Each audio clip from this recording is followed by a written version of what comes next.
Mi infidelidad lo destruyó y ahora yo soy quien llora por él. Me llamo Sara. Tengo 35 años y no sé si soy buena persona. Esa es una pregunta que me repito en silencio desde hace tiempo, especialmente cuando estoy sola, en la cama, en esa hora muerta en la que no hay nadie a quien fingirle una sonrisa, cuando ya no tengo que seguir actuando. Me he acostumbrado a existir con la frente en alto, como si no cargara con la culpa que me devora por dentro. Pero si me vieras a solas, si pudieras ver lo que escondo detrás de la forma en que camino, detrás de cómo hablo, detrás de cada gesto frío y cada frase calculada, sabrías la verdad. Destruí a la única persona que me amó de verdad. Y ahora me toca llorar por él. No siempre fui así. Oh, eso me gusta pensar. De niña era alegre, quizás demasiado sensible. Fui hija única durante los primeros 8 años de mi vida, hasta que nació mi hermana y me desplazó con una facilidad que aún me arde. Desde entonces aprendí a ceder espacio, a hacérmela fuerte, a disfrazar mi necesidad de afecto como independencia. Aprendí a gustar, a ser querida, no por lo que era sino por lo que los demás necesitaban que fuera. Me moldeaba con facilidad al deseo ajeno, como si lo único importante fuera que no me abandonaran. Que no se fueran. Que no me reemplazaran otra vez. Tuve muchas parejas antes de casarme. Nada duradero. Nunca me sentí realmente en casa con nadie. Siempre estaba buscando algo más, más pasión, más atención, más palabras. Cuando no lo encontraba, me iba. Decía que no era mi culpa. Que no podía conformarme. Que tenía derecho a buscar la felicidad. Palabras bonitas que encubrían lo que no quería aceptar. No sabía cómo amar a nadie. Solo sabía tomar. Usar. Exigir. Huir. Hasta que apareció Guillermo. Él fue distinto. Pero yo no, y esa es mi tragedia. A Guillermo lo conocí cuando tenía 27 años. Fue en una reunión de antiguos compañeros de la universidad, aunque irónicamente, él no había estudiado con nosotros. Había ido acompañando a su primo Andrés, un tipo bastante ruidoso, de esos que dominan cualquier conversación. Guillermo, en cambio, se quedó la mayor parte del tiempo a un lado, con un vaso de cerveza en la mano, sonriendo apenas, como si no se sintiera del todo cómodo allí. Yo lo vi, claro. Me llamaba la atención su forma de estar presente sin hacer ruido. Había algo muy inusual en él, no intentaba seducir, no interrumpía, no se hacía notar. Solo observaba, escuchaba, asentía. Como si entendiera algo que los demás no. Me acerqué por curiosidad. Al principio no hablaba mucho. Parecía medir cada palabra. Me dijo que trabajaba en una biblioteca municipal, que le gustaba la historia antigua y el ajedrez, que no salía mucho. Su manera de hablar era pausada, serena, como si no tuviera prisa por demostrar nada. Era todo lo contrario a los hombres que me atraían. Nos cruzamos otra vez, semanas después, en una librería del centro. Se acordó de mí. Me saludó con amabilidad, sin doble sentido. Me invitó a un café. Dudé. Lo acepté porque no tenía planes, porque estaba sola ese día. No esperaba nada. Pero esa primera conversación me dejó desconcertada. No porque fuera brillante, aunque lo era en su forma silenciosa, sino porque me miraba como si no necesitara nada de mí. No me evaluaba, no me seducía, no me analizaba. Me veía. Y eso me desarmó. Guillermo empezó a buscarme más seguido. Me escribía mensajes sencillos, nunca invasivos. Se preocupaba por mí. Me llevaba chocolates a la oficina. Me preguntaba por mis días. Me hacía sentir importante sin grandes gestos. Yo no lo amaba. No al principio. Pero me sentía protegida. Como si, por primera vez, alguien estuviera dispuesto a cuidar de mí sin esperar nada a cambio. Acepté ser su novia por pena. No fue consciente. Pero lo sé ahora.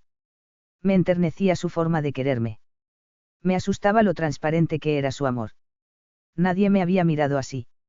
Y, de alguna forma, sentí que debía corresponder. Como una deuda que debía pagar. Como si rechazar a alguien tan bueno fuera una crueldad demasiado grande para mi conciencia. Y le dije que sí. Mis amigas no lo entendían. Es tan normal, me decían. Y sí, lo era. No era el tipo de hombre que encendía pasiones ni provocaba celos. Pero con él, por un tiempo, sentí paz. Y pensé que eso bastaba. Nos casamos 2 años después de comenzar a salir. Yo tenía 29. Él, 33. Fue una boda sencilla, pero hermosa. Al aire libre, en una casa colonial alquilada en las afueras. Guillermo se encargó de casi todo. Buscó el lugar, organizó el catering, diseñó las invitaciones a mano. No porque yo no quisiera ayudar, sino porque él siempre había sido así, atento a cada detalle, preocupado por hacerme sentir especial, incluso cuando yo no lo pedía. Recuerdo con claridad ese día. Mi vestido era de encaje, sin brillo, modesto pero elegante. Mi madre lloró cuando me vio. Mi padre me abrazó con fuerza, aunque nunca fue muy expresivo. Mis tíos estaban allí, mis primos, mis amigas de infancia, algunos compañeros de trabajo. La familia de Guillermo era más pequeña. Tenía solo una hermana menor y un padre viudo que no hablaba mucho, pero que se notaba orgulloso. Su madre había muerto cuando él era adolescente y nunca hablaba de ella sin que se le nublaran los ojos. Durante la ceremonia, Guillermo no dejaba de mirarme. Tenía los ojos llenos de agua. Me tomó las manos con tanta delicadeza que me dieron ganas de pedirle perdón por no sentir lo mismo. Pero no lo hice. Lo besé como se esperaba. Sonreí como se esperaba. Caminé junto a él como se esperaba. Cumplí con mi papel. Y por un momento, solo por un momento, quise creer que estaba haciendo lo correcto. La luna de miel fue en el sur del país, en una cabaña frente al lago. Guillermo cocinaba para mí, leía en voz alta, me abrazaba por las noches. Era tan feliz, tan plenamente feliz, que me dolía. Me dolía no poder corresponder a su intensidad. Me dolía saber que él me estaba dando lo mejor de sí y yo solo le ofrecía una versión decorada de mí misma. Pero no decía nada. Seguía adelante. Cuando volvimos, nos mudamos a un departamento en un barrio tranquilo. Tenía 12 habitaciones, una pequeña terraza y mucha luz natural. Lo amueblamos con paciencia. Yo elegí los colores, él montó los muebles. Pintamos juntos la pared del comedor de azul marino, y él me dijo que nunca había sido tan feliz como pintando conmigo. Fue un buen inicio. Serio. Silencioso. Estable. Los primeros meses como esposos fueron buenos. Guillermo seguía siendo detallista, amable, presente. Me dejaba notas en el refrigerador, me esperaba con té caliente cuando llegaba tarde, me acompañaba a visitar a mi madre sin quejarse. Nos acostábamos temprano, veíamos películas antiguas, cocinábamos los fines de semana. Todo era correcto. Ordenado. Pulcro. Y sin embargo, yo empecé a sentirme vacía. Como si algo me faltara, aunque no pudiera nombrarlo. Como si la estabilidad se hubiera vuelto una jaula. Como si el amor que él me daba ya no me alcanzara. Y aunque no lo sabía aún, ese vacío sería el principio del fin. La convivencia con Guillermo empezó como empiezan los cuentos que no terminan bien, en silencio, sin advertencias, con promesas simples y la ilusión de que lo cotidiano también podía ser hermoso.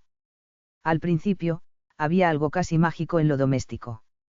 Nos repartíamos las tareas sin pelear, nos hacíamos el desayuno el uno al otro, él me dejaba flores secas entre los libros, y yo me esforzaba porque todo se sintiera cálido.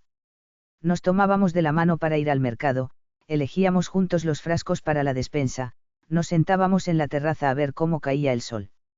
Guillermo hablaba poco, pero escuchaba con toda el alma. Y yo hablaba mucho, porque en el fondo necesitaba llenar los vacíos que él no parecía notar. Él era bueno. De esos hombres buenos de verdad, que no fingen ni actúan. Se despertaba antes que yo y preparaba café, me arropaba si me quedaba dormida en el sofá, me preguntaba si necesitaba algo aunque no tuviera nada para dar. Me cuidaba como si yo fuera frágil, como si temiera herirme sin darse cuenta. Yo me decía que eso era amor. Y quizás lo era. Pero había algo en mí que no lograba calmarse. Una especie de agitación interna, una necesidad constante de sentir más. Más intensidad, más emoción, más peligro. Con él todo era correcto, medido, predecible. Y aunque eso me daba paz, también me asfixiaba. Con el paso de los meses, la magia de lo doméstico se convirtió en repetición. La rutina se nos instaló como una telaraña que nadie quiso sacudir. Guillermo seguía siendo el mismo, atento, trabajador, dulce. Pero yo comencé a verlo con otros ojos. Me molestaba su ropa de siempre, sus polos lisos, sus pantalones sin forma. Me desesperaba su manera de concentrarse en los libros, su forma de caminar sin prisa, su amor por lo seguro. Él no tenía sorpresas, no tenía secretos, no tenía grietas. Y yo, sin quererlo, comencé a buscar eso, grietas. Lugares donde pudiera entrar el aire, aunque trajera frío. Empecé a callar más. A fingir menos. A dejar que mi verdadero aburrimiento se notara. Dejé de reírme de sus bromas. Dejé de buscarlo por las noches. Empecé a inventar salidas, a ocuparme más del trabajo, a contestar sus mensajes con monosílabos. Y él, en su infinita paciencia, no reclamaba. Solo me miraba con esa tristeza muda, como si supiera que algo estaba cambiando pero no quisiera admitirlo. A veces me preparaba cenas especiales. Me compraba libros que sabía que me gustaban. Me preguntaba si estaba todo bien. Y yo mentía con una sonrisa. Le decía que estaba cansada, estresada, que necesitaba espacio. Y él, claro, me lo daba. Porque Guillermo nunca fue de presionar, de invadir, de cuestionar. Era tan bondadoso que a veces me parecía irreal. ¿Cómo podía alguien quererme tanto y a la vez no despertar en mí esa necesidad de correr a sus brazos? Lo empecé a ver como un hombre simplón. Sin chispa. Sin fuego. Como alguien que era fácil de amar, pero imposible de desear. Y eso me rompía por dentro. Porque sabía que no era justo. Que era yo la que estaba rota. Que no había nada malo en él. Pero no podía evitarlo. Cada gesto suyo de ternura me llenaba de culpa. Cada caricia, de rabia. Cada noche a su lado, de soledad. Y fue en ese vacío donde, sin saberlo, ya comenzaba a gestarse lo peor. Lo inevitable. Lo que cambiaría nuestras vidas para siempre. Lo conocí en una capacitación de mi trabajo. Enzo. El nombre ya parecía una advertencia. No era guapo en el sentido tradicional, pero había algo en el que era imposible ignorar. Su voz, su manera de hablar, esa arrogancia elegante que no necesitaba gritar para imponerse. Era uno de los consultores externos, venía de otra ciudad y solo estaría una semana con nosotros. Pero desde el primer día, sentí que el aire cambiaba cuando él entraba a la sala. Yo no pensaba en ser infiel. No lo busqué. No salí de casa una mañana diciendo voy a destruir mi matrimonio. Pero lo hice. Y todo empezó con una conversación casual al salir de la oficina. Enzo me dijo que le gustaba cómo opinaba. Que tenía claridad. Que era inteligente. Me miró a los ojos de una manera que hacía tiempo nadie lo hacía. Como si pudiera ver más allá de lo que mostraba. Como si supiera que yo me estaba muriendo por dentro. Comenzamos a hablar por mensajes. Primero profesionales, luego personales.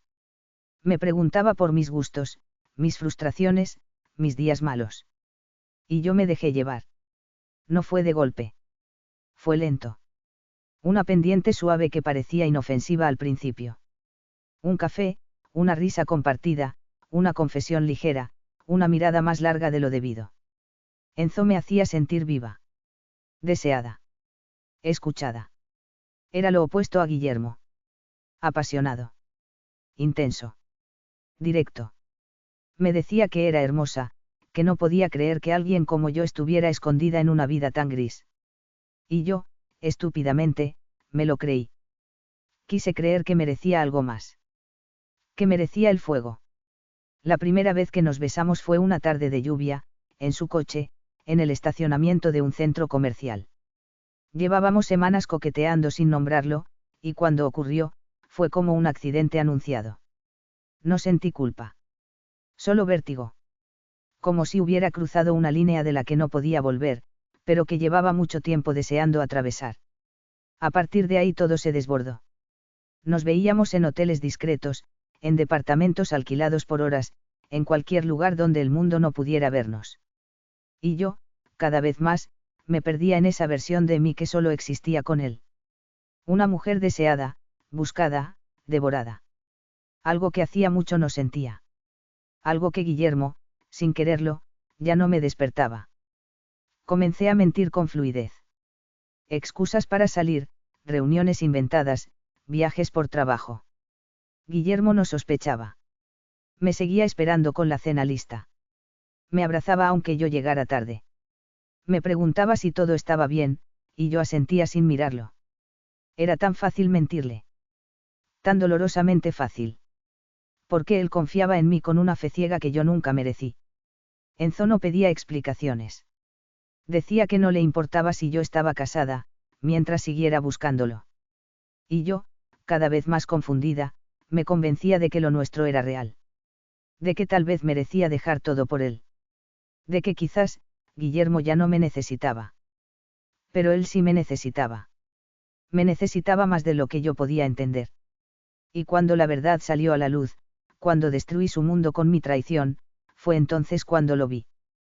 Cuando entendí todo.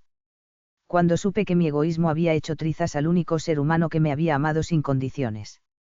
Una tarde no tenía intención de volver temprano a casa. Me había convencido de que cada minuto lejos de Guillermo era un acto de justicia emocional. Que no le estaba haciendo daño, que no se enteraría, que lo que no sabía no podía dolerle. No había tormenta ni culpa. Solo la emoción espesa de estar con Enzo, de hundirme en una versión de mí misma donde no era esposa de nadie, donde no tenía deberes, donde solo existía el deseo.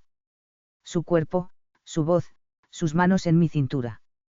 Todo me parecía ajeno a mi otra vida. Como si fueran dos mundos separados y yo pudiera vivir en ambos sin consecuencias. Cuando salí del departamento de Enzo esa tarde, llovía. Llovía sin fuerza, con esa tristeza tenue que parece advertirte de algo. Pero no pensé en señales. No pensé en nada más que en volver, dar una excusa suave y fingir normalidad. Lo había hecho tantas veces que ya no temblaba. Me sabía el guión de memoria. Pero al abrir la puerta de casa, supe de inmediato que algo estaba mal. La luz de la cocina estaba encendida. Las llaves de Guillermo sobre la mesa. Su maletín apoyado junto al sofá. Y él ahí sentado, como si llevara horas esperándome, con los ojos rojos y la boca apretada. No había furia en su rostro. Solo un temblor apagado. Un derrumbe contenido. ¿Dónde estabas? Me preguntó con una voz que no le reconocí. No era un reclamo. Era una súplica. Me congelé. En mi mente repicaban las respuestas preparadas. Los me retracé, los tuve a una reunión larga, los no te preocupes. Pero algo en su mirada me desarmó. Algo tan profundamente roto que supe que ya lo sabía. No cómo. No desde cuándo. Pero lo sabía. Así que, por primera vez, no mentí. Te fui infiel, dije. Así. Como si esa palabra no fuera una piedra arrojada al rostro del hombre que me había amado más que nadie. Él se quedó quieto. Respiró hondo, como si su cuerpo intentara no romperse del todo. Me miró como si estuviera viendo a una desconocida. Y en parte lo hacía. Porque la Zara que él conocía no existía más. ¿Cuánto tiempo? Preguntó. Semanas, susurré. La palabra cayó al suelo como un vaso de cristal. Y él no dijo nada. Solo se levantó lentamente, tomó sus llaves y su maletín y se detuvo en la puerta. No quiero saber más. No me expliques. No lo intentes. Y se fue. No lloré. No grité. No supliqué. Me senté en el sofá, aún con la ropa arrugada de haber estado con otro hombre, y miré la puerta cerrarse tras él. No me dolió tanto como debería. Porque todavía pensaba que estaba eligiendo lo correcto. Todavía creía que en eso era la respuesta. Que había salido de una vida tibia para vivir una intensa. Todavía me repetía que Guillermo no era suficiente para mí. La separación fue rápida. Él no quiso pelear. No pidió detalles. No quiso hablar de amor, de traición ni de odio. Solo firmó. Y yo, sin vacilar, también lo hice. Como si estuviera cerrando un capítulo incómodo de una novela demasiado simple. Esa noche dormí en casa de Enzo. Y pensé que era libre. El divorcio fue muy rápido, ninguno de los dos quisimos vernos cara a cara, o al menos, yo no quería. Enzo no era Guillermo.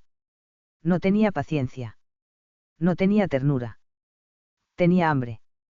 Y al principio, esa hambre me hacía sentir viva. Sus celos me parecían apasionados. Sus exigencias, halagos. Sus cambios de humor, una especie de intensidad necesaria. Pero con el paso de las semanas, la realidad empezó a resquebrajar la fantasía. Ya no me miraba con la misma fascinación. Ya no me preguntaba cómo me sentía. Ya no me abrazaba después del sexo. Empezó a llegar tarde. A contestarme con fastidio.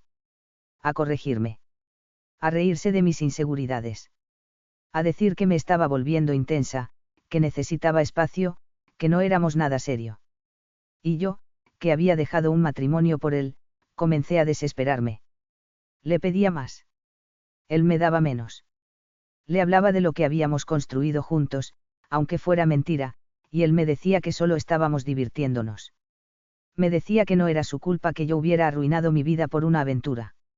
Y eso me golpeó más que cualquier otra cosa. No éramos una pareja. Nunca lo fuimos. Él nunca pensó en mí más allá del deseo.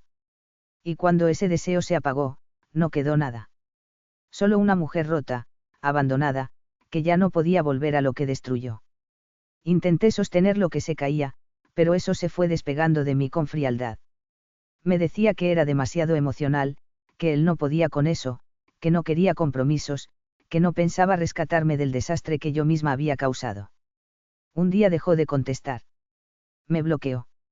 Y yo me quedé en un departamento alquilado, con fotos rotas de un pasado que desprecié, con el eco de una decisión que no tenía vuelta atrás.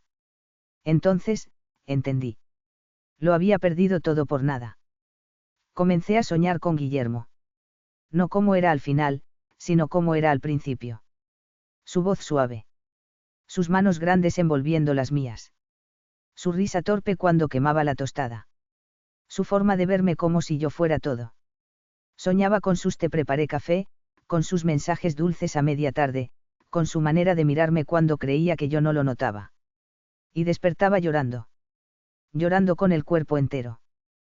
¿Por qué ya no estaba? ¿Por qué yo lo había expulsado de mi vida con una frialdad de la que ahora me avergonzaba? Intenté llamarlo. No contestó. Intenté buscarlo. Se había mudado. No lo vi más. No supe más de él. Nadie quiso hablarme de él. Y yo empecé a entender lo que realmente hice. No solo lo perdí. Lo destruí. Rompí en él algo que ya no se puede reparar. Le enseñé que incluso el amor más puro puede volverse traición. Le mostré que su forma de amar, esa que yo ahora tanto extraño, no era suficiente para mí. ¿Y todo por qué? Por Enzo. Por una pasión vacía. Por una promesa falsa. Por una mentira que me dije a mí misma para justificar el egoísmo. Ahora me miro al espejo y no reconozco a la mujer que fui. La que lo rechazó, la que se sintió por encima de su cariño. La que confundió estabilidad con mediocridad. La que no supo valorar la ternura porque nunca había sido herida de verdad. Ahora entiendo lo que perdí. No un esposo. Perdí al único hombre que me amó con bondad. Y ahora, todas las noches, soy yo quien llora por él.